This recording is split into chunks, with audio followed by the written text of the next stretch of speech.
Crime is often reduced to headlines. Criminal psychology looks beyond them.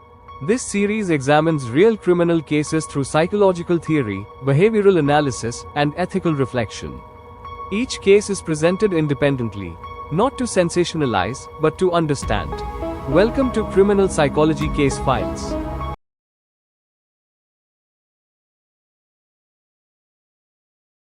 You know, some cases, they do more than just shock you. They get under your skin. They make you question everything you thought you knew about right and wrong, about innocence and guilt. Well, today, we're opening a case file that does just that. A story that, well, it forces you to stare right into the abyss and ask what's staring back. Okay, so where does this story begin? We're going to a pretty remote place. Try to picture it. A small village in Bihar, India. Think dust roads, mud houses. You can almost hear the sounds of everyday life just humming along. And right there, among all the kids playing outside, there's this one boy. He's 8 years old, kind of quiet, maybe a little withdrawn. To anyone looking, he's just another face in the crowd, just another kid in the village. But then, in 2006, something happens that is just unimaginable. That same quiet boy, he confesses to killing people. A series of killings, 3 of them. And get this, the victims, they weren't teenagers. They weren't rivals in some schoolyard fight. They were babies, infants, from his very own village.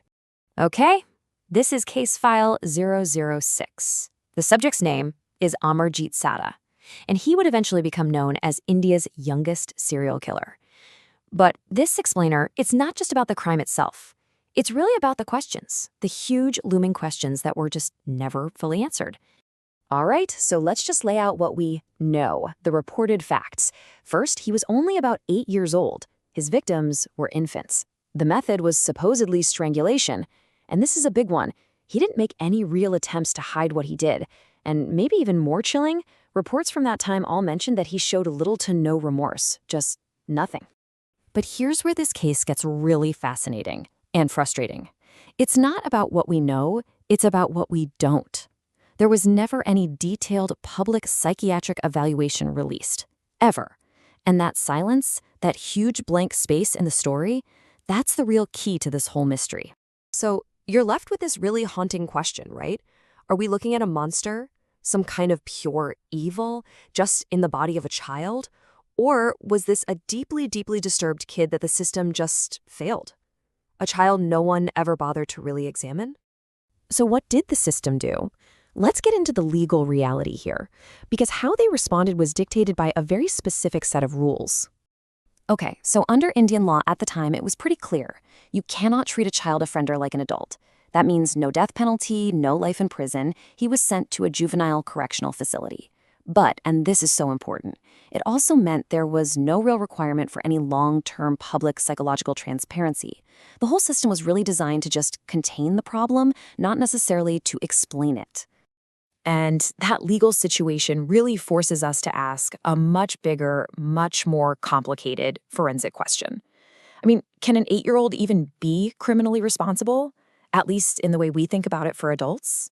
This is where you have to look at the neuroscience, and it's absolutely critical. See, at 8 years old, a kid's prefrontal cortex, that's the part of the brain that's in charge of things like impulse control, empathy, moral reasoning, it's basically a construction zone. It is so far from being finished. So that's the big conflict, isn't it? What are we actually judging here?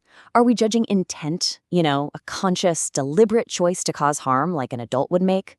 Or are we just judging the actions of a kid whose brain literally doesn't have the hardware for empathy and impulse control yet? Because those two things, they are worlds apart. This whole thing just explodes into these core questions that experts wrestle with. Like, does a little kid really, truly understand that death is forever? Is it even possible to meaningfully diagnose something as serious as psychopathy in a child that young? It really makes you stop and think. Does our whole idea of criminal responsibility even make sense for a child? So without a real official diagnosis, all we're left with is speculation. We have to look at this case through a few different psychological lenses. So what are some of the potential, and I have to stress, unconfirmed explanations for what happened? Well, One possibility that gets brought up is something called conduct disorder.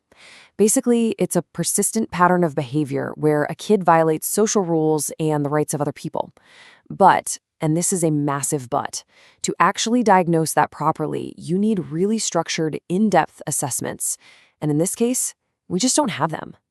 Okay, another angle is to look for something called callous-unemotional traits. We're talking about a serious lack of empathy, showing very little emotion, not feeling much guilt. The thing is, you have to be so careful here, because those exact same symptoms can also be caused by severe trauma or some kind of brain impairment. It is absolutely not a simple one-size-fits-all answer. Then you have the purely neurodevelopmental factors. Maybe there was some kind of frontal lobe dysfunction, or just severe problems with regulating impulses. What about exposure to violence or extreme neglect?